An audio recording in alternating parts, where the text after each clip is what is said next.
You are watching Trinity Channel.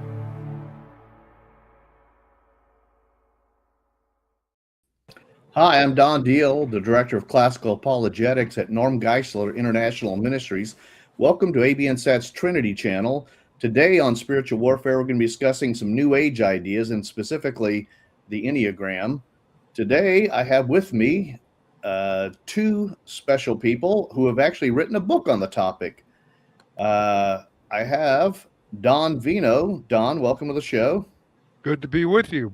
At my age, it's good to be anywhere. So, Well, we're happy you're vertical. exactly. And Marcia, welcome back. It's good to see you again. It's always nice to have the SES group hanging out. Absolutely. Thanks for having me back. I'm Well, really glad to be on with you again. we're going to discuss specifically more of the history of the Enneagram. Last time we discussed some of it and got into broad things. We also got a lot into your backstory, Marcia, Yeah. which many people, I tell you in particular, my pastor Danny, he must have mentioned that 5 times in the next several weeks at church and different services. He was very touched by your story, and particularly since he's emphasizing the power of prayer, how prayer had such an impact on your own life. Well, Right.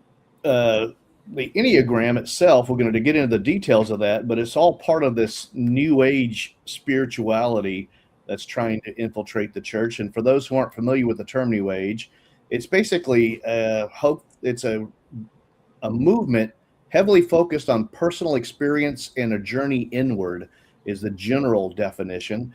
Many times the ideas are monism and pantheism. Monism means there's only one thing, basically God, and pantheism means everything is God. So either the divine exists in everything or everything is God.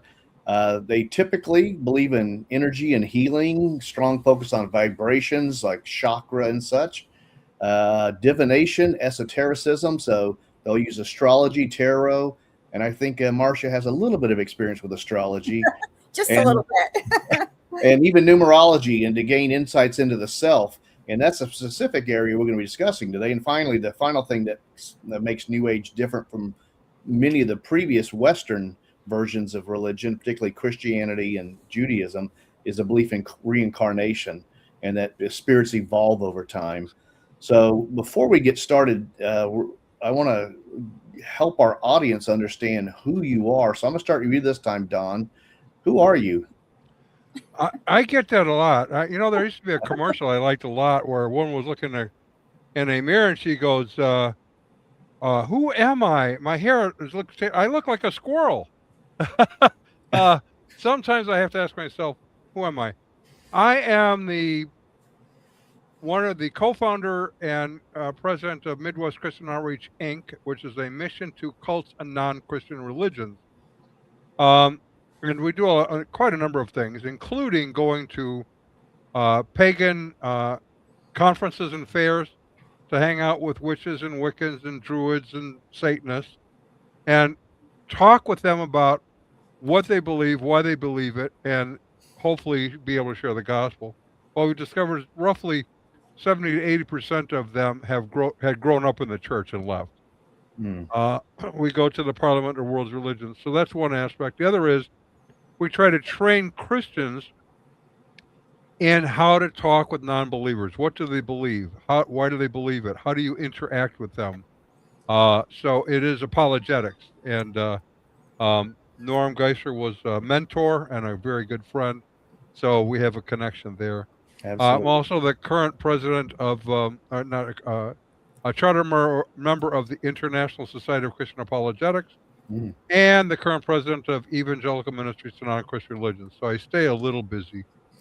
It sounds like you got your a lot of pots. Are you juggling pots, putting your fingers in lots of pies? I don't know. I get my metaphors. No, I have like a really big fryer, and they're all going at once. Okay. Well, I grew up in Georgia, so I can definitely relate to a fryer. I didn't know that you could cook food without grease until I was in college. You can cook food without grease? Oh, so you're still in the South then somewhere. So Don, were you always a Christian? Did you become a Christian later? In fact, I was just telling someone about that and on our podcast earlier today. my father was an atheist, not a philosophical atheist. He just didn't like God, Mm. and he didn't like the idea of morals, and so not believing in God was helpful to him. My mother was um, a New Ager before there was such a thing as a New Ager. Her favorite author was Edgar Casey. She went and got her fortune Mm. told, that sort of thing. And so I grew up in sort of an eclectic household, believed that the Darwinian views were true. And I met a young lady when at the age of 15. She shouldn't have dated me. She did. I'm glad she did. She was a Christian. Um, we went on to become engaged. She shouldn't have become engaged at all with me, Mm. but she did, and I'm really glad. We married 3 days after I turned 18. And she definitely shouldn't have married me. I'm glad she did because she was a Christian. I definitely was not. Mm. 3 years later, we had our son, and she woke up in the hospital with two big questions. One was, they can they really be sending this child home with me? I don't know anything about raising kids, so that terrified her. The second is, what am I going to tell him about God? All of a sudden, this became very important, and so she kind of challenged God. Ended up reading some material, rededicating her life to Christ, and said, I'm married to an atheist. What am I going to do with that? And so she asked me if I would read some material. And I wanted to say no, but after being with her for 6 years, one thing I knew about Joy is if she wants something really badly, it's easier just to give in early because she's going to get it anyway. And so I agreed and I started reading the material and I realized fairly soon I couldn't be honest and an atheist because it's a claim to know something I can't actually know. I can't know that God doesn't exist somewhere or at some time. And so my next thing was to examine the Bible. I didn't really know anything about any other religions, but I knew some Christians, even though I didn't think they really could make a defense of their faith. But so I looked at that and discovered, to my surprise, that it is fundamentally reliable. Maybe not inerrant, but fundamentally reliable. The text we have is very 99% accurate to what was originally penned. That was pretty interesting, but it didn't mean inspired. And so, as I did a little more reading and understanding, I came to the realization that there's this little Jewish rabbi.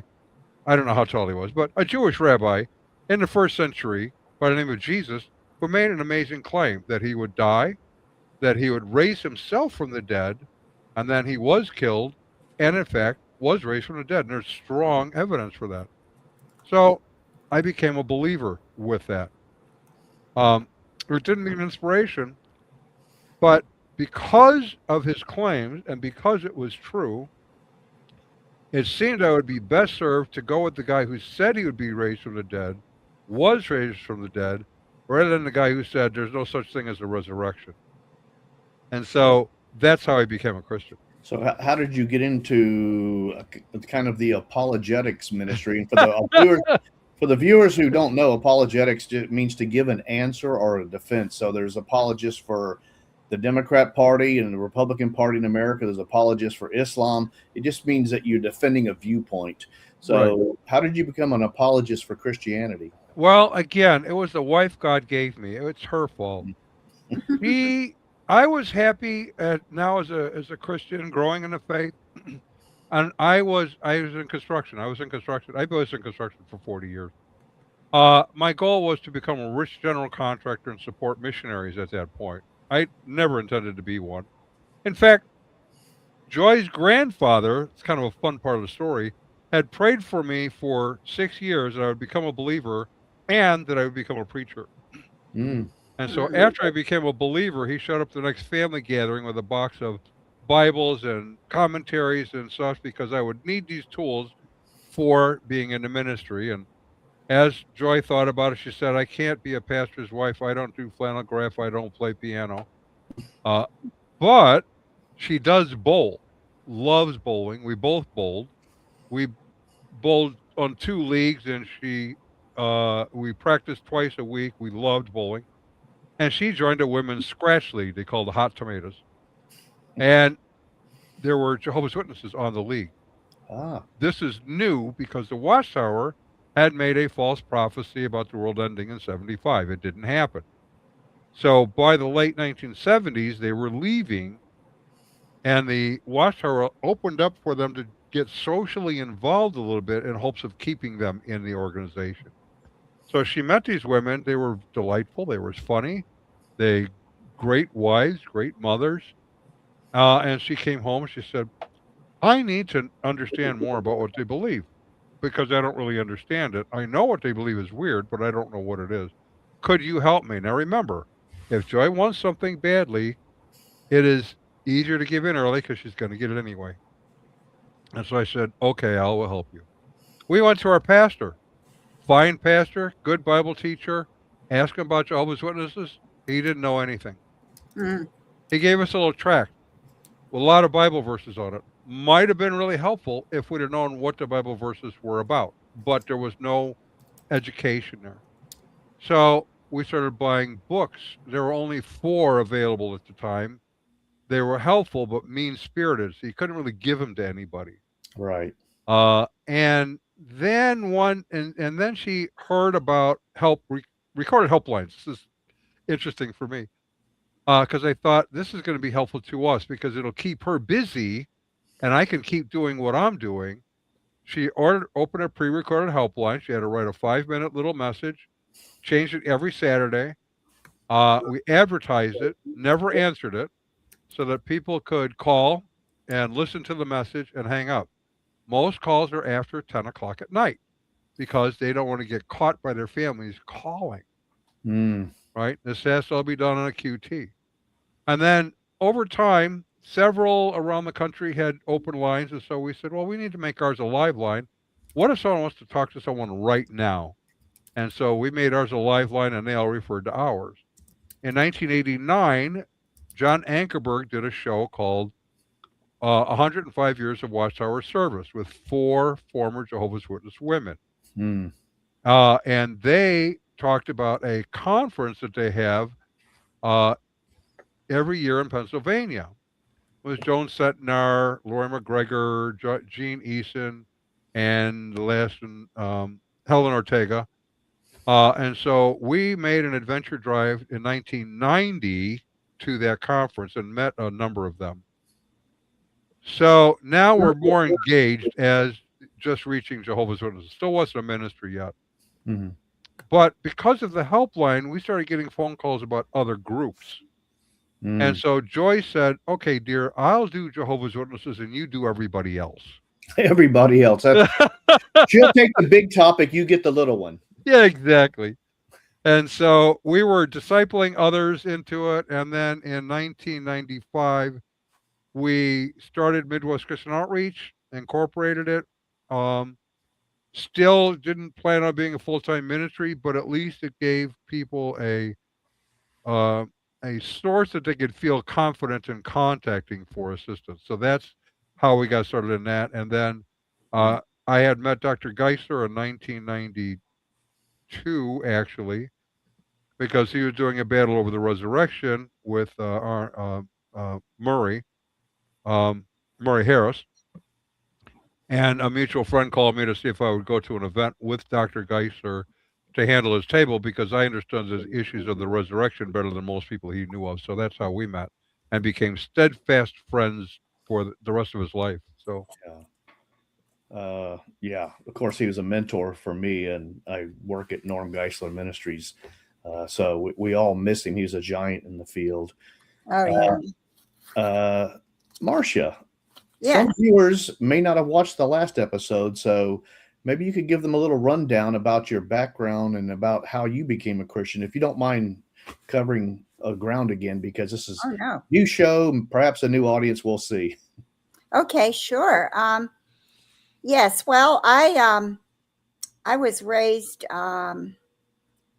by being taken to churches by my mother. My father was an agnostic, but we lived a lot overseas. So the churches we went to were kind of different from the churches that people know in the United States. One was, an army chapel. and one was a French church, French Protestant church. And then we came back to the United States, and I got involved with a Baptist church. And I went to Sunday school and everything. And I think that I thought I was a Christian because I went to church, but I honestly did not know. If you had asked me, what is the gospel? I would have said, what do you mean by the gospel? I wouldn't have known how to answer that question. I didn't understand why Jesus died on the cross, even though I heard about it. Nothing made sense. And I started, doubting Christianity as being a path I should follow. So I wanted to explore other things. And that led eventually to me getting very interested in the supernatural, actually, first. Other religions and the supernatural, really. I had some experiences that convinced me of a spiritual world. And so I continued exploring that, especially after school, eventually getting involved in various things, like I was interested in contact with the dead. I was interested in astrology. I was interested in Hinduism and then Buddhism. So I was exploring several different things related to what we call the New Age, and eventually became a professional astrologer. And so when I was an astrologer, and this was after already becoming involved with Buddhism for a number of years, I had clients. I taught astrology. I wrote for astrological and New Age journals. And I was very, very heavily involved. I believed that Jesus was a spiritual master like Buddha, on the same level as Buddha or other spiritual masters, and that God was an energy that we were all a part of and we would all go back to. And I believed in reincarnation completely and had quote unquote memories of past lives. So that's where I was. And God intervened in my life in a very unusual way, where I had a desire to go to a church, a compulsion, which I resisted for several months, and then finally gave into it, went to a church, experienced God's love. It was like a waterfall of love falling on me in this church. I didn't understand what this meant at all, and I was continuing or trying to continue in astrology, but I also was getting, after that, these impressions that God didn't like astrology and wanted me to give it up. And so I finally did give it up, and I still wasn't a Christian when I did that. And I was in a very strange kind of limbo where I wasn't an astrologer and I wasn't a Christian. And I didn't know what was going on. But I started reading the Bible, and it was a few weeks after that, while I was reading a passage in Matthew 8, that God opened my eyes, and I saw who the real Jesus really is. And I understood at that moment what he died on the cross, and that I needed Christ. And so at that moment, I gave my life to Christ, and I was completely changed. I knew that I was a new person. I found out a few months later that a young man in an office where I was working part-time, actually to give the boss of that office astrological advice on the employees, which is a whole other story in itself, because this young man happened to be in that office. And this man who hired me to give him astrology information was one of my clients and was also a student in my astrology class. And he wanted me there for astrology. And there was this young Christian man who worked there, and I found out he and his young adult group had been praying for me all during that year. And so that's kind of a short story of it. But, after that, of course, my life completely changed. And eventually people started asking me to give my testimony. And then a few years later, I was talking to youth groups, and then I was giving my testimony and talking about the New Age at my church and other churches. And eventually that led to going to conferences. That's where I met Don Veinot. I met Don and Joy Veinot at a conference. I think it was in St. Louis when I first met you, Don. It might have been, yeah. I think it was in St. Louis at the PFO conference, but I'm Yeah. not sure. Yeah. And so it was somewhere, one of those conferences. And so that led to full-time ministry. So I went full-time in 1998, and I'm still in full-time ministry. I have supporting churches and supporting individuals. And that's how the Lord has sustained me and kept this ministry going. So I'm very grateful for that. Christian Answers for the New Age. So that's the name of my ministry. I should say that. Absolutely. We want to make sure people get the word out there. Excellent. Well, it's good to hear both your stories. Mine isn't that dissimilar from Don's as far as being raised in a household with an absent father. He died when I was young, and then a mother who didn't want anything to do with religion. And so I became saved when I was 16.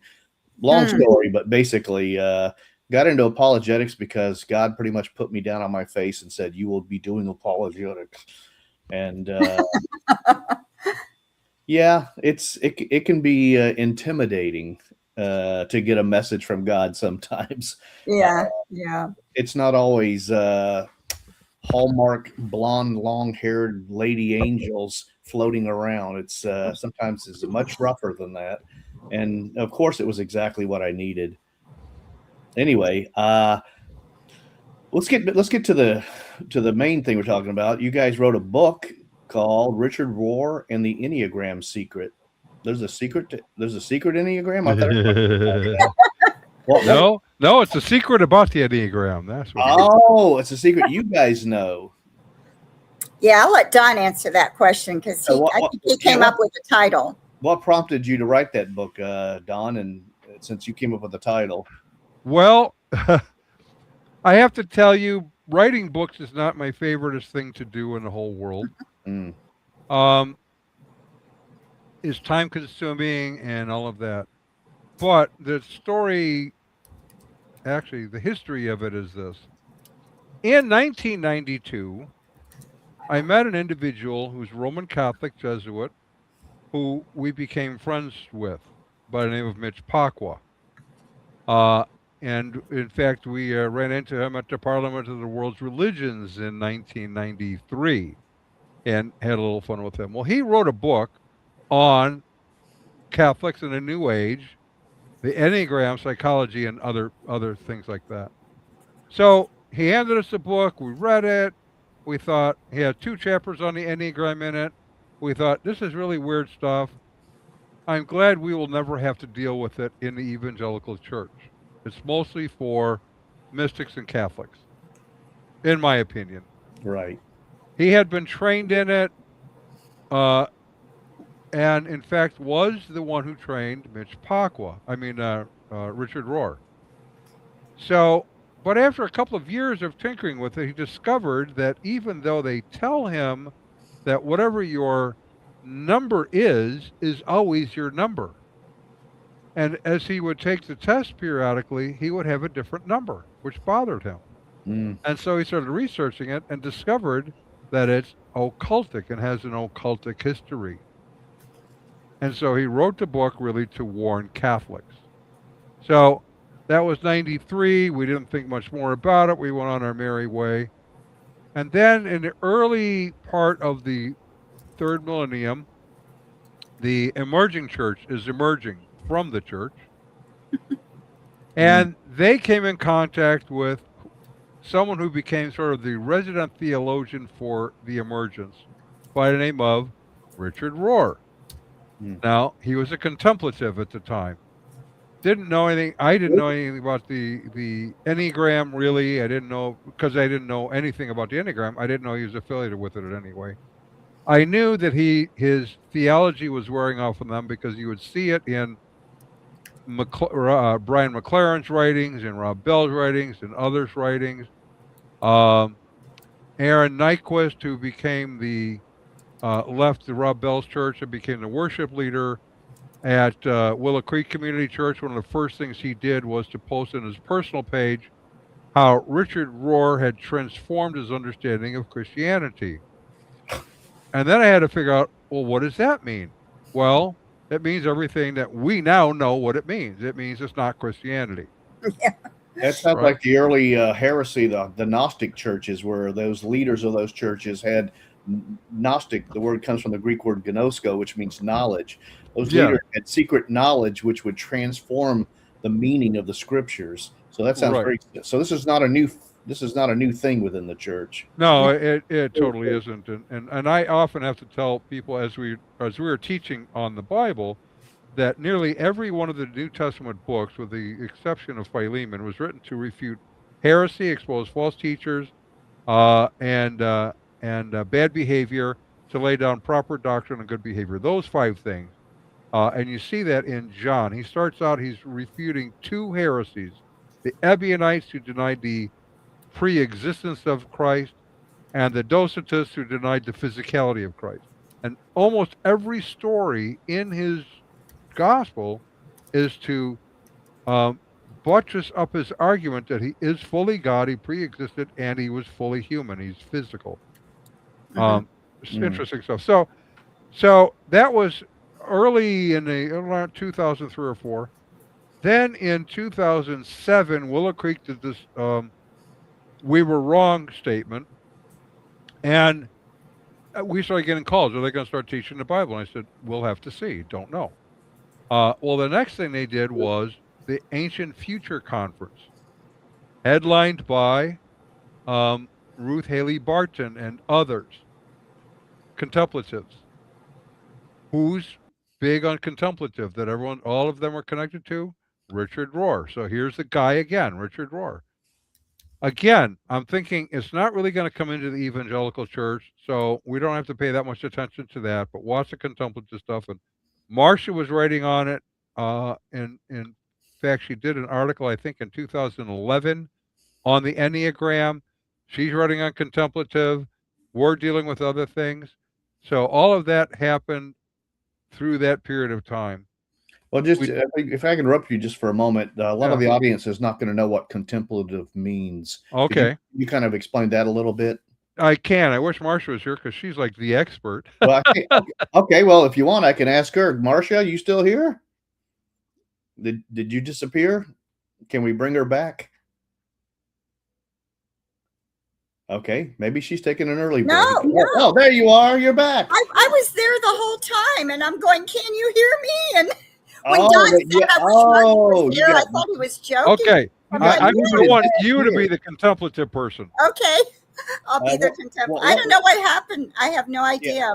it's all technical. It's okay. Just I go can for it, hear girl. you You're We're on fine. the internet, and you ought to know ahead of time I everything's not going to work. know. You never know what's going to happen. So, Well, what yeah, does the contemplative mean? contemplative is, I call it a movement. I also call it contemplative spirituality.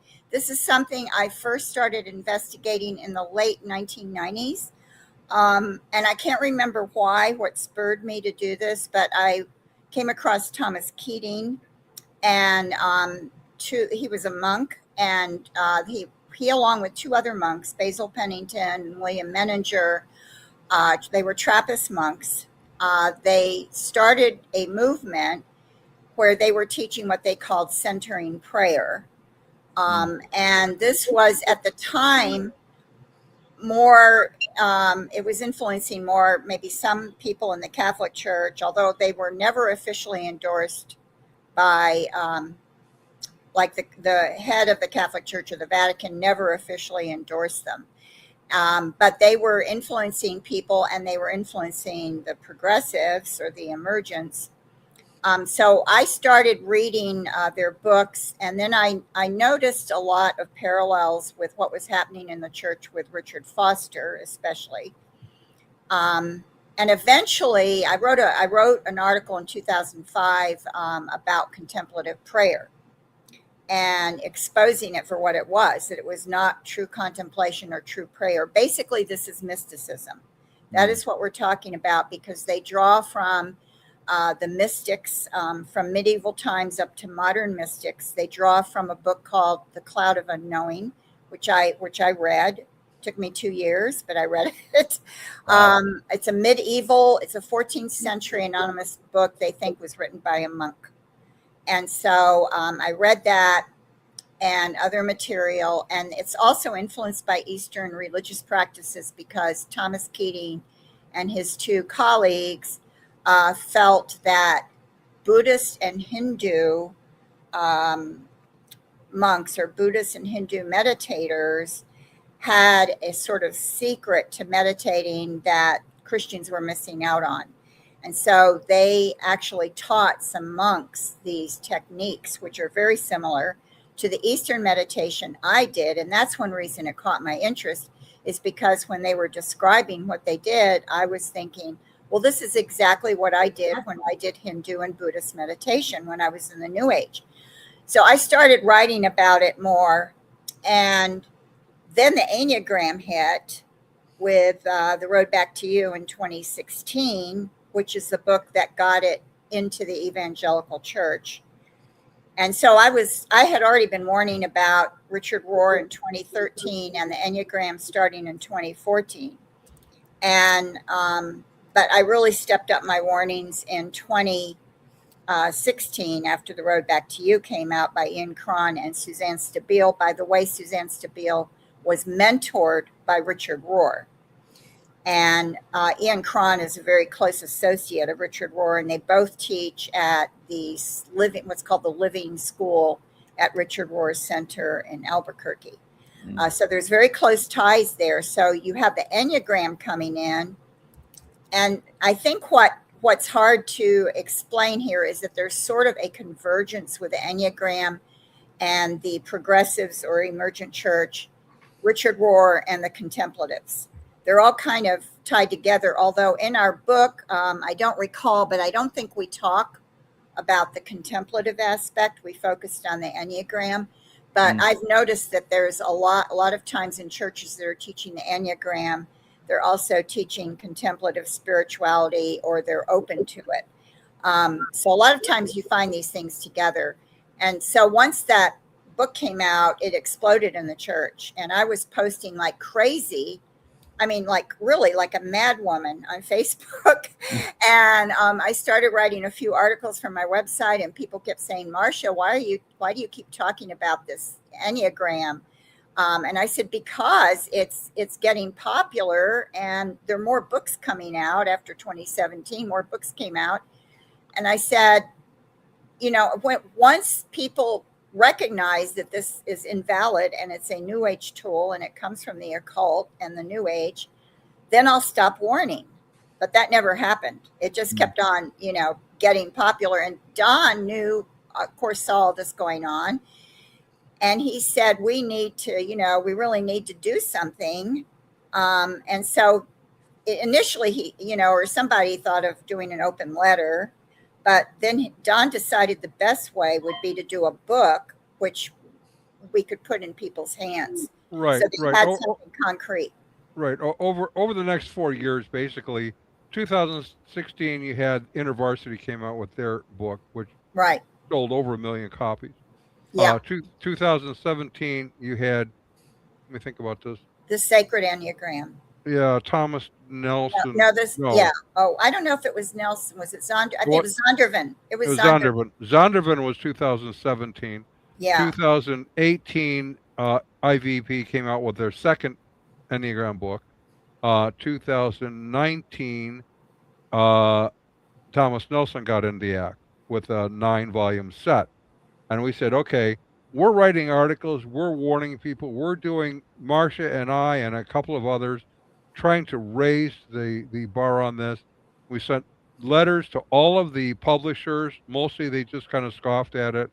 Yeah. It was now going into colleges where they're teaching it as for certification in Bible colleges. And we went, okay, we need to do a book. We need to do something they can hand somebody else physical other than an assortment of articles. And that's why we did the book. Wow. I know that there's a book right now there's many books on Amazon on the Enneagram. Thankfully, yours is there. The one that really concerns me is one called The Enneagram for Beginners, a Christian guide to understanding your type for a God-centered life.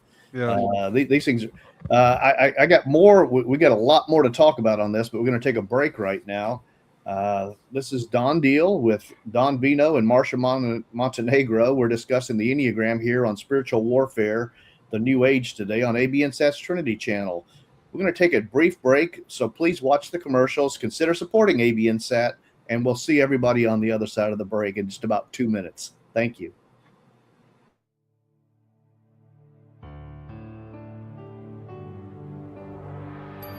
You are watching Trinity Channel.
You are watching Trinity Channel.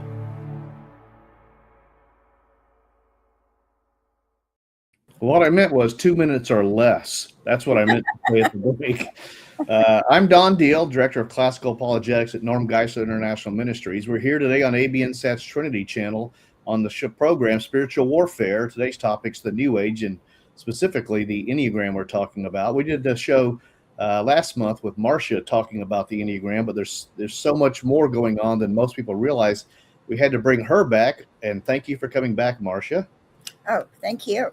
And she said, well, if you're going to have me back, you should have my padre, Don Veinot, come back with me also. Don, welcome. Thank you so much for being on the show and what you've discussed so far as your personal journey and also how you got into discussing this. Let me ask you this one, Don. In the book, you guys have a section called Enneagram 101, where you walk people through that. For listeners who, like the title of the book I read just before the break, they've only heard it described as a Christian personality tool. Can you briefly explain, and briefly, I mean, we got about an hour left of the show, what the Enneagram actually claims to be and why you called the book a secret? So, What is the Enneagram? The true Enneagram adherents, Richard Rohr and others, are very clear that the Enneagram, the numbers, are your path back to God, that you have never been separated from God, that you invented a false self that believes you're separated from God, and the Enneagram path is the one that gets you back to the realization that you are, in fact, with God, have always been with God, and have never been separated from Him. That is your false self. Now you can come back to your true self. That's what the Enneagram is all about. Yeah, that's what it really is. Right? It has been kind of sold as the bill of goods as a personality profile. It wasn't intended to be that ever. That's just a sales pitch.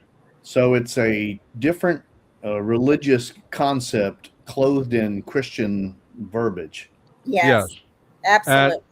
And Christian, and marketed by Christian publishers. Oh, as I read that title just a moment ago, and I mentioned last time that even a large church like Andy Stanley's in Atlanta area use the Enneagram within their staff and within their training. They're big advocates of it, and I would like to say that's the only issue I have with what gets taught there, but we're not on this show to bash on Andy today. I disagree with a lot of stuff he says, but I'm not going to call the police on him or anything.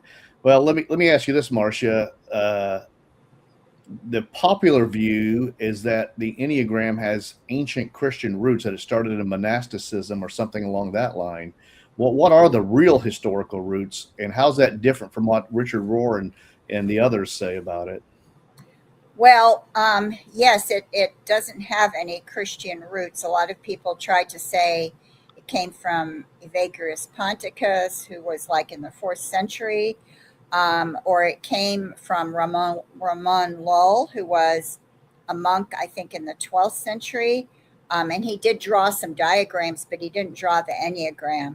He was drawing diagrams to illustrate the Trinity because he was in Spain, and at the time, the Muslims were in Spain, and he wanted to show them the Trinity, basically. And so the existence of the Enneagram did not, the form of it, the way we see it today, and having any meaning to it, didn't exist till 1916. But all the first Christian books that came out were all asserting that it had these Christian origins, or they would say, well, the origin of the Enneagram is murky, but, and then they would try to give, we think that, the church fathers knew about it or something like that. They would try to give it some credibility as having started. Some of them did say, well, it may not have had Christian origins, but it's a tool that can still be used by Christians. So that's what they were saying more later, when it became very hard to defend the view that it had Christian origins, because historically you can't show that at all. And so it really began in 1916 with George Gurdjieff, who was this esoteric teacher who had followers, but he taught the Enneagram as this tool that basically revealed the secrets of the universe, the cosmic laws. He thought that it illustrated the music of the universe. He felt that there was these vibrations or waves, maybe not vibrations, but these waves, this cosmic dance going on. And he actually choreographed dances that illustrate what he believed was going on. And you can see them on YouTube today. Yeah, you can go look. If you do a search on YouTube for George Gurdjieff dances, you'll find quite a few, because there are still people who follow his teachings, and they do these they're kind of strange dances. It's not like a normal dance. It's certain movements, and supposedly they're aligning with the movements of the universe. And he felt that the Enneagram illustrated this, that he had captured that, and he had captured the secret of all these different numerological secrets as well. I mean, it's very, very complicated, which is always true with the occult. I mean, this is really an occult tool. It's very complex and has all these layers of meaning to it, just like astrology. That's one reason I understood the Enneagram and what it was and why people were believing it, because it works the same way as astrology. So now I do believe that Richard Rohr wrote a book in 1991, right, Don Veinot, on the Enneagram. He and I can't remember the other guy's name. He was a Lutheran. Wrote a book, The Enneagram: A Christian Perspective.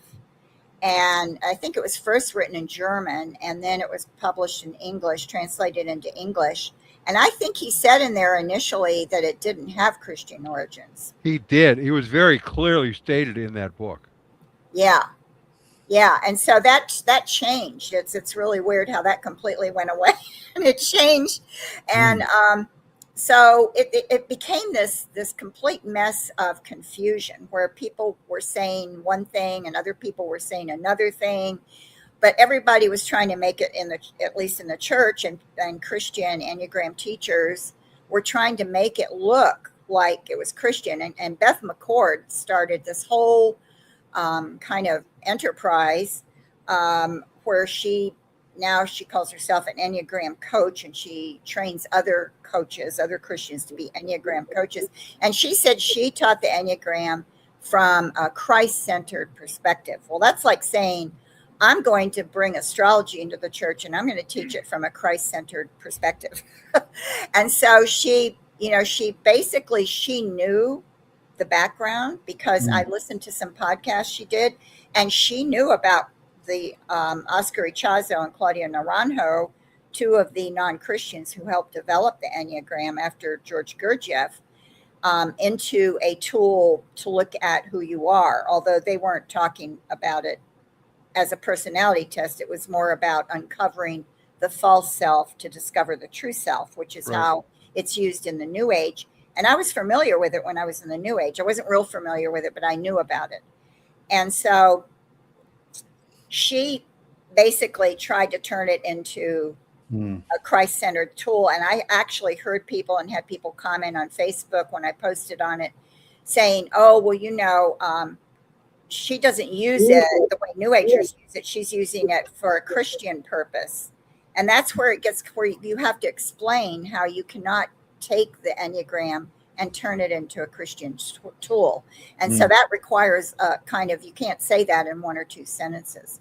So the more complicated something is and the more layers of deception around it, the longer it takes to kind of, peel away those layers and show people what's really going on. So it was always a complicated discussion. The essence of why this is a secret, because there's all of this stuff Right. that they're unaware of. They're sold this idea that it's a Christian tool. Right. From him. There was an intermediate guy whose name I don't recall at the moment, but he tried to tie it to astrology, to the movement of the cosmos. From there, it goes to Oscar Chazo. Oscar Chazo was an occultist. Yeah. And he started his own little occult group in South America. Now, and he claims that he had a 7-day experience with Metatron, some being named Metatron. And through these experiences and encounters, he was given the numbers of the Enneagram. He used it to some degree, but he didn't really develop it. But it clearly was from the occult and channeled to him by some means. He passed it on to a guy named Claudio Naranjo, who was a psychiatrist, who is also engaged in ayahuasca, which is a natural growing pharmaceutical, if you will. Well, and he could take that to, he could use that to get in contact with the universe and those kinds of things.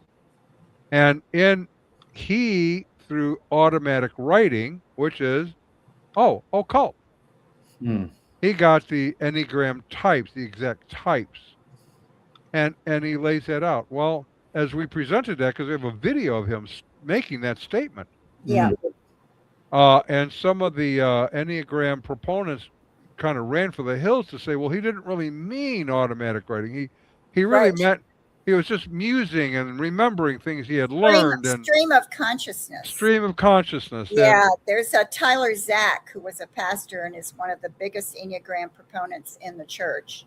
I mean, I name names. So Tyler Zack is his name, because I started posting on him before he did this video. And he did a video because he was accepting the Enneagram and wanting to train pastors.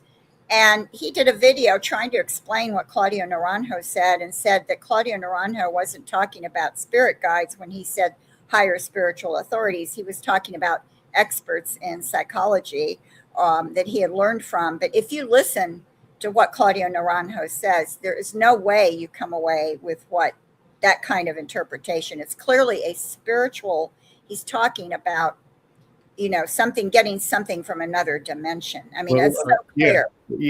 Just a basic research you can do on George Gurdjieff is, besides him coming up with the Enneagram, his students said that he was only focused on money, and that he spent money out of control, and that he fathered many children with different women that he used from his position of authority. And that he ended up having fights with all his closest followers, and everybody ended up breaking apart because of his erratic behavior. If that's the person you're using to determine how you should approach yourself and your relationship with God, I think there's at the very root of the tree, I think there's a problem there. Right. Clearly not. What was it? What was it proposed to? What do they say? The early church fathers or the monastic movement or whatever. Where do they say it came from? Well, their that Enneagram? Oh, their claim is it came out of the monastic movement, the Desert Fathers, and so forth. So how yeah, do the Desert Fathers. Yeah, a lot of them say Russell Moore embraces the Enneagram. He had Ian Cron on his show, and Ian Cron's sitting there going, well, the Desert Fathers, use the Enneagram. And Russell Moore's just sitting there nodding his head. Oh, yeah, really? I mean, people just accept this. It is just absolutely mind-boggling. I mean, this is still going on. It's just Right. mind-boggling. So how did Richard Rohr get to be so well known and promote this so well? I mean, Well, okay. Again, it was a priest, process. right? It was a process. He picked it up from, like I said, Mitch Pacwa, who picked it up from another Roman Catholic. And then Mitch Pacwa bowed out of the whole thing. Richard Rohr, in the meantime, kept dabbling with it, and he had a friend who was a psychic. Why is her name's out of my brain? Ellen Right? Palmer. Yeah, Ellen Palmer. And they were both kind of tinkering with this thing. And then he started training others in it, like, say the authors of the first book again, Ian Cron and Ian Cron and Suzanne Stabile. Suzanne Stabile. Suzanne Stabile, we're not going to get into her history here, but We may. no, we won't, because what I know by hearsay, so I want to Okay. always be careful with that. Okay. But she and her husband became engaged with Richard Rohr, and she was essentially discipled by Richard Rohr. Yeah, she was. She was mentored. She admits it in an interview she did. She admitted to being mentored. Richard Rohr mentored her and her husband for, I think, several years. And she learned the Enneagram from Richard Rohr. And I wanted to mention one little missing piece here in the history with Richard Rohr getting it. When Claudio Naranjo, who we mentioned how his focus, what he did was he studied the effects of mind-altering drugs, psychedelics, Right. on the brain. That was his interest. And he went to California and was teaching at the now I need help with my memory. Esalen, that's the name of it. Right, Esalen. Yeah, Right. Esalen, the Institute. California. Institute, considered the birthplace of the human potential movement, but also a lot of New Age teachers came out of the Esalen Institute, and it's actually very New Age right now. So he was teaching the Enneagram there, and one of his students was a Catholic named Bob Oakes, Ochs, and Bob Oakes took the Enneagram teaching back to a Catholic seminary, Loyola, I think, seminary in Chicago. And we think Richard Rohr learned it there. Probably, I think Don said Mitch Pacwa, from Mitch Pacwa. Yes. But yes. it was this connection with Bob Oakes, this Catholic. I think he was I don't know if he's a priest or a monk, I can't remember, but he went back and took it to Chicago. So there were two paths. One went to Chicago via the Catholic, Catholics who got into it. And the other path was through Helen Palmer, the psychic, who took it into the New Age. And she started, once she started writing about it, she started teaching other people. And then it spread like wildfire in the New Age because it's such a New Age tool. It's just perfect for New Agers because it has there's no standard for anything in the Enneagram, and you can put in what you want to. And so it just spread like wildfire. She trained people who trained people, and all these different New Agers started teaching it. And let me just point out real quickly that Beth McCord, who I mentioned earlier, who said she taught a gospel-centered or Christ-centered Enneagram, she had 6 New Age teachers, because I noticed that she said she learned the Enneagram 15 years ago. Well, this was a statement she made like back in 1920 or something, 2020. And so I knew if she learned it 15 years ago from that, 15 years prior, she couldn't have learned it from any Christians. There weren't any, maybe some Catholics maybe knew enough about it then, but So I looked up, I found out the names of her teachers and looked at all of them. A couple of them I knew, they were all New Agers. And so I did a Facebook post that Beth McCord had 6 New Age teachers, and I named them, and I had screenshots from her website where she names them. She actually names them. Of course, she doesn't call them New Agers. And you know that completely was taken off her website in less than a year. Wow.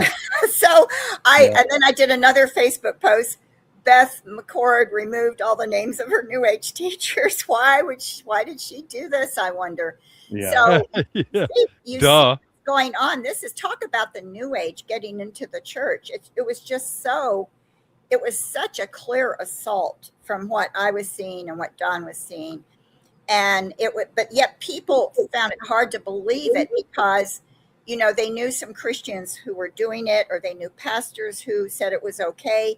And then here comes, you know, me and Don, who, you know, we aren't, by most people, we aren't known. Nobody knows who we are. I mean, you know, not really. And so they're like, well, who are these people saying the Enneagram is New Age and occultic? You know, and so a lot of people would just say, oh, Marcia doesn't know what she's talking about. And it was a real battle. It was a real battle. I can't imagine. You know, the worst thing is for me is even the scientific community has turned on it. I mean, the idea that it's scientific. I'll give you 4 things. The reason why the scientific community turns back on it: lack of empirical validity. You can't do peer-reviewed studies that demonstrate this. And this reminds me so much of a book I read part of before I got frustrated called Dianetics from L. Ron Hubbard. You know, when Scientific American reviewed Dianetics, they said, in the history of printing, no book has contained more claims and less evidence. By the way, that's not a positive review on Dianetics. No, Yeah, really. and you read it, and he says studies invariably show, and he never linked studies or anything. He just so it's the same type idea. So it lacks empirical validity. It pigeonholes people as if everybody is always the exact same personality all the time. Yeah, I know there's days when I'm grouchy, or as my son called me when he was 2, he says, "Daddy's scrouchy today." I know there's days when I'm joyful, and days when I'm happy and laughing, and days when I'm serious and working hard. And which day you gonna do it on? When I went for my airline pilot interviews, I was told that when they ask psychological questions, always remember that day when you were really excited to work and happy, and then answer it that way. In other words, emphasize that aspect of your personality, not the ones they might not like. Yeah, because the Enneagram claims, you know, once you discover which type you are, and then they link it like there's another type across from that type that would be something that strengthens you, and another one that weakens you, etc. And you know, as all things in occultic are, they get more and more complicated. And they came up with dividing it in 3 different areas and all of that stuff.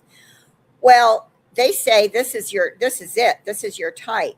And that is so wrong, because people change. People's personality changes. Depending on who you're with, your environment. And a lot depends on that too. So to try to pigeonhole yourself in this category, plus it's false.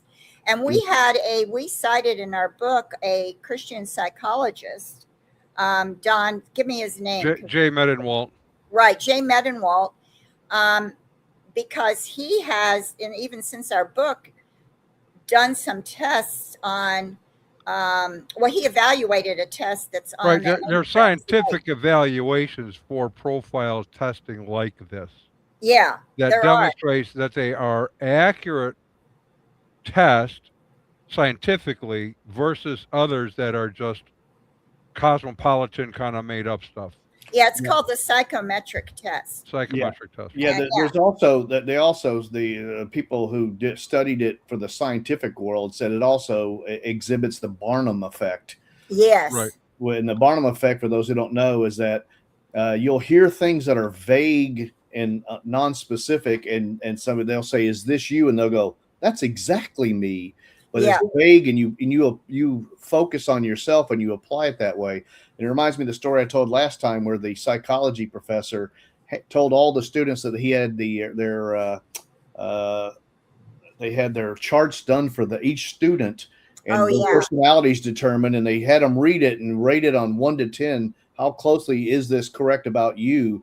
And they all gave it a 9 or a 10. And he said, now pass it to the person behind you. And it was all the exact same vague wording. It's the Right. Barnum effect, where That people, was, I think that was done with astrology. yeah, it was astrology It was a specifically what that professor was who about. passed horoscopes out to everybody based on their birth date, and they all, and like something like 95% of the students Yeah. said, yeah, it's accurate, and then they passed it around, and they all had the same thing. So yeah, that's the Barnum effect. There's the confirmation bias. Yeah. There's several.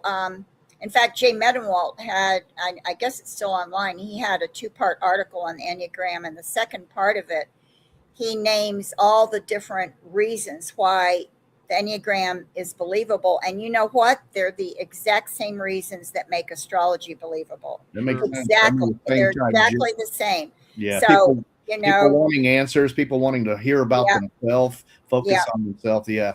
Well, I'm going to interrupt you. I apologize for that, but it's about time for a break again. This will be the final break. When we come back, I'm Don Deal, and this show is Spiritual Warfare. We're discussing the Enneagram today with Marcia Montenegro of Canna and Don Veinot of MCOI. And we're going to take a brief break, and we come back after the break. I'm going to ask them some really hard questions about the Enneagram. All right, so please join us after the break.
You are watching Trinity Channel.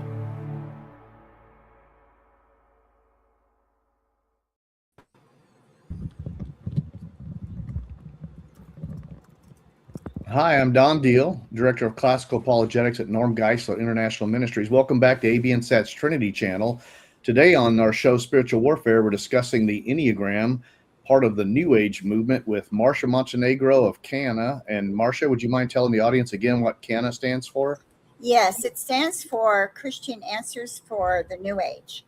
So if someone wants to know, if somebody's a Christian and they're saying, does this make sense? This sounds kind of new agey to me. Where do they go to get information?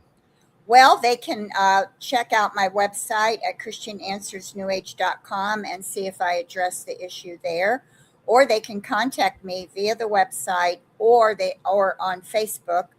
They can either contact me personally on my personal page, or I have a Facebook page called Christian Answers for the New Age, and they can send a message to me there.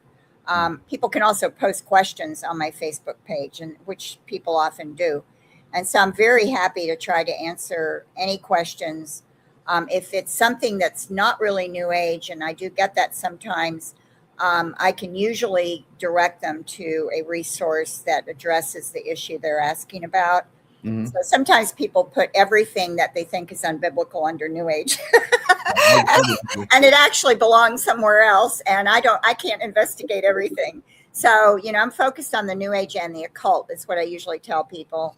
But I know a lot about other areas, and I know other ministries that deal with other areas like Don Veinot's, and so I'll direct them to articles or to those ministries. But I'm very open to questions. People are not bothering me. A lot of people say, I hate to bother you. And I'm like, no, that's what I'm here for. I'm Yeah. here to answer questions so you're not bothering me. So Don, it says there MCOI. Why don't you tell the audience what that is and what you do there? Midwest Christian Outreach, Inc. We are a mission to cults and non-Christian religions and educators to the church on what's going on in culture and how to help their people engage with unbelievers. Excellent. Well, so if I send you a message again in the future and say, "Hey Don, can we talk about Jehovah Witnesses?" you would say, Absolutely. In fact, this week's blog is going to be on. You might enjoy this because there's always this debate going on about replacement theology. mm-hmm. And Jehovah's Witnesses have replacement theology because the you that goes door to door isn't the you that gets rewarded. You get replaced. Oh, okay. So, and Marcia, you do more than just the Enneagram. So I'm hoping that someday we can have Oh you my back. goodness, yeah. Yeah, I could be on for several things: astrology, the contemplative movement, divination in general, like because I did numerology as well, and I had tarot cards. So there are aspects of the occult and then the New Age. I do make a distinction, although they overlap a lot. I Right. do make a distinction in them, but yeah, I have several areas that I cover. Excellent. I've now got you guys recorded on video saying that you'll come back. Okay. That takes some of the scheduling pressure off of me since Sure. No, and no extra charge either. So really No, I was going to pay you double Yeah, what I paid you this time. Don. $1 million for this program was enough. Well, I took that out of my kids' college fund, so it's no big Okay. deal. Well, look, back to the topic at hand. I'll start with you this time, Marcia. Chapter 5 asked the question, which God does Richard Rohr serve? Yes. Which one does he serve? Is it not the Christian God? Isn't he a priest? He's actually a friar Oh, in the friar? Franciscan order, which is part of the Roman Catholic Church. However, Richard Rohr is also he openly admits to adhering to perennial wisdom. Hmm. And so I explored that with the help of Ron Huggins, Dr. Ron Huggins, who has taught at seminaries and actually helped us a bit with the history of the Enneagram for our book, and helped me for a lot of Facebook posts I did that involved history and also in perennial wisdom. So I explored that. I read a couple of books on it, and I have an article on it on my website. So basically, perennial wisdom is the view that originally there was one religion, and this religion was the truth, but it got divided up and became the basis for other religions. So all world religions are actually rooted in this one pure original religion. And even though they look different and their doctrines are different and their practices are different, they actually share the same truth as this original religion. And the way that you discover that truth is through an inward journey. You go on this inward journey, which involves the contemplative practices, of course. And this is why Richard Rohr is so big on contemplative practices and why his center is called the Center for Action and Contemplation. It's because he is very big on this. So it's mystical methods where you go inward and encounter true God and the true church, the true God, the truth, and the true self. So he talks a lot about the true self. The true self is the self that has never been separated from God, because he doesn't believe that sin separates us from God. And he believes that we have always been with God, always been a part of God, and we will become a part of God again. And so he doesn't believe, and he has said, Jesus did not die for sins on the cross. So he is clearly heretical on the atonement, and he's heretical on the nature of God and the nature of Christ. He teaches that Jesus and the Christ are distinct. So Jesus was the man born in Bethlehem, and who became Jesus the teacher, but he was a vehicle for the universal Christ. And so Richard Rohr started talking about this. Actually, the reason I got interested in him was in 2013 when I heard him interviewed by a priest on the topic of the cosmic Christ. And I thought, what is he talking about? And it was really confusing. I didn't know exactly what he meant. Who is this cosmic Christ? So I started, following Richard Rohr in the sense of watching interviews and talks that he did, and trying to understand this. And apparently it's the universal Christ. And he did write a book on that. And I have an article on that on my website where he makes it very clear.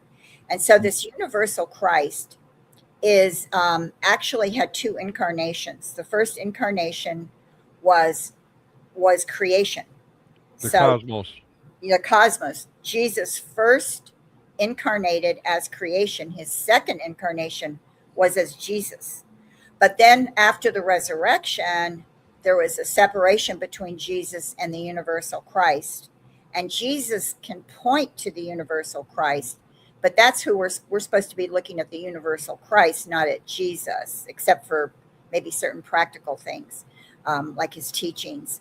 But the universal Christ, it's what's really mankind is supposed to be searching for, and looking up towards the universal Christ. So he makes a distinction between Jesus and Christ. That's heretical, of course, right there.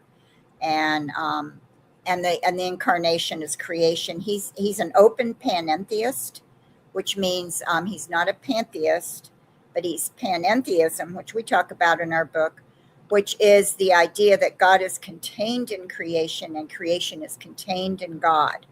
And so Richard Rohr teaches what he calls an embodied spirituality. This is why he's not a Gnostic. A lot of people think he's a Gnostic, but he's not completely a Gnostic, because the Gnostics made a distinction between matter and spirit. And Richard Rohr does not do that. He believes that matter contains spirit, that matter contains God. And so he believes in this embodied spirituality, and that all of us have the divine in us. We all have the divine in us, just like Jesus did. So this is his view. This is where he's coming from: panentheism and perennial wisdom, which sometimes sound like the New Age. And so that's why, another reason why a lot of people think Richard Rohr is a New Ager, but he's not a New Ager. And I actually think he doesn't like New Age ideas, but a lot of his ideas, the perennial ideas, overlap and sound like the New Age. So it's very confusing. Wow. So, hey, Don? Yes? You guys talk about the Enneagram spread as kind of like a spiritual infection in the book. What do you see in terms of discipleship, gospel message, how people view sin and sanctification? Are those issues where the Enneagram has had a negative effect on the members of the church? Absolutely. I'm going to give you an acronym that I came up with, 30 years ago. AIDS. The church has spiritual AIDS, AIDS. It is the acquired ignorance of the doctrines of Scripture. And it is a deadly virus. And it acts just like the physical virus, because since you no longer have protection, in this case, against spiritual errors, it becomes a deadly thing. So it spreads through the church because people are unaware. They're not inoculated against false teaching. So it spreads through what I would call the good old boy network. Now, you're from the South, you understand the good old boy network. Pastor Joe is over here. His church is growing. He's a good guy. You trust him. You go out hunting together or whatever. He's doing something that's really growing his congregation. You trust Pastor Joe because he's your friend. You start doing what he's doing without investigating it. And then you tell Pastor Jimmy down the road what Pastor Joe told you and how you're starting to use it, none of you have checked it out. Mm. The result is you now have heresy permeating your church because they in the church trust you and the leadership of the church Mm. to investigate these things. Now, we've had this happen a lot. This is not the first time. I really came up with this because of Bill Gothard, which we wrote about him, who got into the church, 2.5 million followers. He was well trusted by many, many, many, many churches, and no one thought to question his views on grace, for example, which he insists is something you earn. That's a problem. And then the next instance was Gwen Shamblin and something called Way Down Workshop. Mm-hmm. How did that get into the church? Well, everyone thought it was a diet program. And, it's for women's ministry. And, women don't really need to check in. We don't need to check into what they're doing because women don't really care about theology. They just, want to do women's stuff together. And so she's in the church and had 1 million followers. She was when we heard about her, she was in 30,000 churches across 60 denominations. And she denies the Trinity, the deity of Christ. Salvation is by works, mostly by losing weight because God hates fat people. Mm. And so we did in 2000, we did a little press release. We thought, well, no one really cares about these kinds of things. They allow heresy run rampant in the churches, and certainly they did here. And so Christianity Today picked that up and called her to check what we had said in the press release, which is she doesn't believe the deity of Christ, the Trinity, the salvation by grace alone through faith alone. And she confirmed all that was true. And then she said the most amazing thing. She said, women don't, this is okay. This will pass. Women don't care about doctrine. They just want to lose weight. And I have to tell you something. Women around the country were unhappy with her saying that. Yeah. And in the matter of 3 weeks, she lost all but 500 of her followers. It was an amazing thing to happen. Wow. So, Yeah, go ahead. all right. So, because of that, we watch these trends happening and we try to alert people, but very few listen because they trust Pastor Joe, Pastor Bill, Pastor Fred, InterVarsity Press. No one thinks, should we actually look at this theologically, because they trust other people. And in defense of pastors, they have a hard job, Mm-hmm. right? They're trying to teach their congregations. They're trying to comfort those who are sick. They're doing all that kind of stuff. And they trust others who they believe are doing the vetting.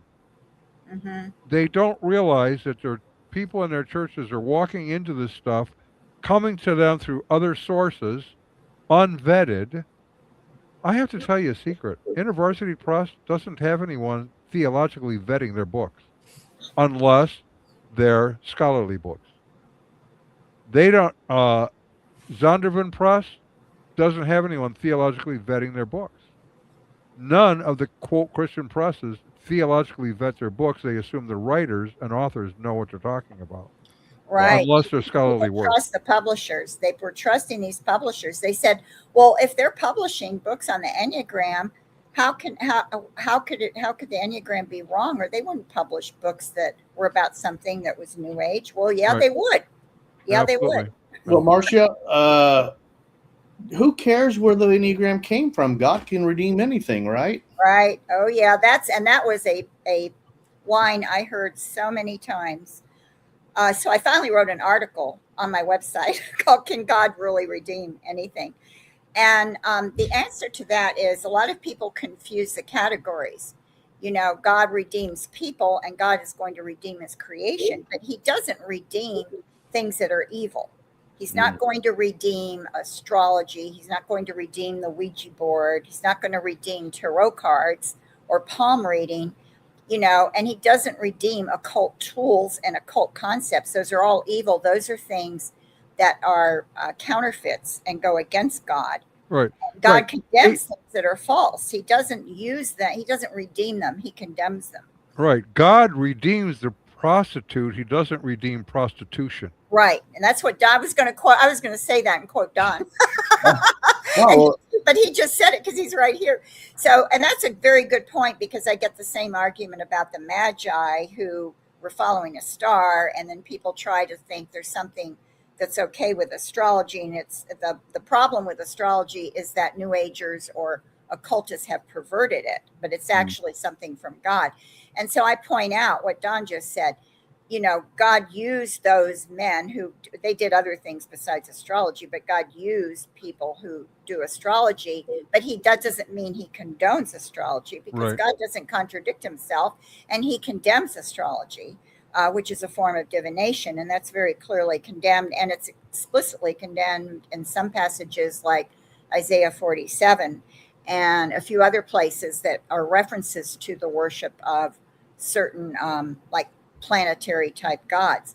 So, God isn't going to contradict himself and suddenly say, oh, yeah, astrology is really okay if you use it the right way. So, this idea that God can redeem anything, I think that's rooted in the belief, God can redeem anyone, which is true. God can redeem anybody. But redeeming a practice that's evil or a tool that's evil is not the same thing. Right. Well, your book, Don, has been it's eye opening. I know my pastor was on the show with Marcia last time, and he had never heard of the Enneagram. And when he asked one of our college students at our church about it, who goes to a Christian college, she goes, oh yeah, I know all about that. Yeah. It's a personality test. What practical? But she hadn't done it, but she just had heard about it through her Right. phone. Right. Right. So I ask you, Don, what practical advice would you give to a church or small group that's already using the Enneagram? How should they respond to that, biblically, pastorally?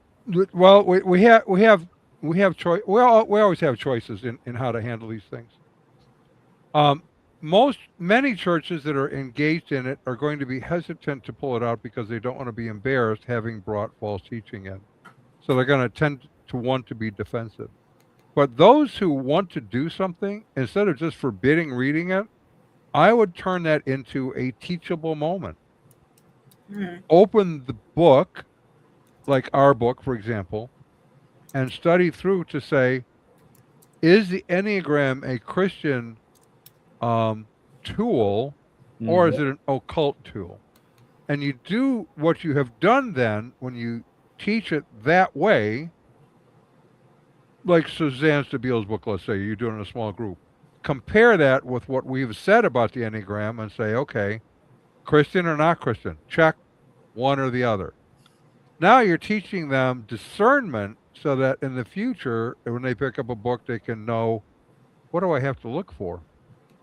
I have to tell you, one of the things that I have done, I haven't done this in a long time, unfortunately, but I used to have churches that would bring me in for a 3-day weekend, and they would get several churches together, and I would deal with worldviews differently than Worldview Weekend. I would sit down with the high school students ready to go to college.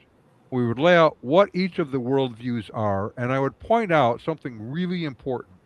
Every book you read, film you watch, person you come in contact with, peer group you're involved with, is adding to your worldview through osmosis.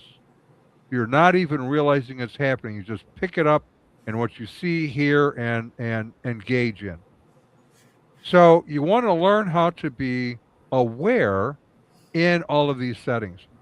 And so we go through, here's the worldviews, here's what they teach, and then at the end of that, we have a movie and a popcorn. And so they're going to watch the film. I usually use Hidalgo as the film because they have 3 distinct worldviews in the film. It's a commercially made film. And at the end, they have to tell me which of the characters, the main characters, are the most honorable, the most honest, and what they believe is the most truthful. And so the 3 worldviews are animism. You've got an American Indian, Islam, and Christianity. Let me ask both of you, which one do you think is the least honorable of the three in the film? Christianity. Absolutely, positively. They are thieves, liars, always conniving. Which is the most accurate view of God? Oh, Christianity. No. But not in the Animism. movie. In the Yeah. movie. Yeah, probably In the not. movie. Yeah, Oh, it's I In don't the Dom. know. movie. It's Animism. Oh, He's animism. Oh, the animism. Oh, animism. interesting. He's the That makes- hero of the movie. In, Oh, in that's Hollywood, that makes perfect sense. Yeah. Which is the most honorable? Well, that would be Islam, because he honored the animist. Oh. Right. Oh. Now, once they realize that, then they go, I would have never caught that. I go, no, but Yeah. it does affect how you think about these issues because Right. it comes in by osmosis. I did the same thing when I talked to youth groups. I would talk about if there was a real popular movie, like that had occult or New Age views. I would say, how many of you guys have seen like The Sixth Sense, which was the little boy who was communicating with the dead? And like almost every, I can remember in the youth groups where I asked that question, almost everybody raised their hand. And so then I would say, well, what's the message in this? What message do you see at the end? Because there's a very clear message. And they would like be thinking, and sometimes they would get it. They would say, oh, well, you can talk to the dead, or it's good to talk to the dead. And I said, yeah, there's a message in that movie. We have to think about that. How would God see that? So Right. just basically kind of the same idea. I did it Right. usually with movies, Right. sometimes popular books, but yeah, and that's a very good exercise, really, especially I think with young people, to get them to critically think and see how these worldviews are being, Interactive. showing up in popular culture and movies, etc. Right. So I don't think I'm not for banning books. I Right. read a lot. I read Wiccan books. I read New Age books. Because I have to know what they're thinking. How do they come to the realizations Right. so that I can engage with them? But in order to do that, I have to have a sound, solid, apologetically based understanding of what's going on Right. to defend myself from being deceived. In fact, it's interesting. Paul, meeting the Ephesian elders, tells them in Acts 20:28 to watch out for yourselves. Guard the flock. Watch out for yourselves. Why? Well, because as he describes it, you'll have wolves creeping in, and even from among yourselves, Cells. Yeah. right? You'll have false teachers rising up. So even the elders and pastors can be deceived. So you got to be watching each other all the Right. time. We're running short on time here. We could sit here and discuss this all day, as far as I'm concerned. Yeah, no, that's right. I'll ask Marcia this final, impossible to answer question. Looking back on the research you did and the response to the book since it came out, what's the one takeaway that you want the people watching this show or reading your book to understand about Richard Rohr, the Enneagram, and the current state of evangelical spirituality? What's the big takeaway for you, Marcia? The big takeaway to me is know the scriptures and be discerning. Evaluate, don't take things at face value, and don't trust. I say this in a good way, don't trust other Christians. I don't mean you can't trust anybody, but don't trust something to be true just because a Christian friend of yours or a pastor says it's okay. You have to, we're accountable for our own discernment. So keep that in mind and be discerning, and just don't accept things at face value, even if they're popular and coming from Christian publishers. That's how this stuff gets in. People, it's masked in Christianity, and people think that it's okay. Right. Well, So- Don, I'm going to give you the final word here. So you have anything to add to what Marcia just said? Nope, she's exactly right. For the pastors and elders, train your people to know the scriptures and to be discerning. Yeah. To the congregation, I say this, and every time I speak on the role of the pastor, I tell them the same thing. Your pastor is the singularly most accountable person in the church. They live in glass houses, and you all have Windex. So you keep each other accountable. Amen. Well, we're going to end on that. Well, I'm Don Deal. I've been here today with Marcia Montenegro and Don Veinot. We've been discussing an area of spiritual warfare, which is what this program's about. The New Age infiltration of the church through the Enneagram, which is neither Christian nor psychologically valuable. It's simply a way to mislead and misguide the flock. Even the very big believers, even those that Christ are holding his hand, can be misled, even if they're still in his hand. I don't know that anybody has perfect knowledge and perfect faith. So please be on the lookout. There are wolves in sheep clothing out there who tell you they're bringing you something new and wonderful. Always compare it to the Word of God. Thank you both so much for being here. You guys have already given your websites and your contact information and what you do. I pray that the audience who's been listening will take advantage of those resources. This is ABNSAT's Trinity Channel. Please consider supporting ABNSAT and its wonderful mission to bring the gospel and truth throughout the world. Thank you and good night.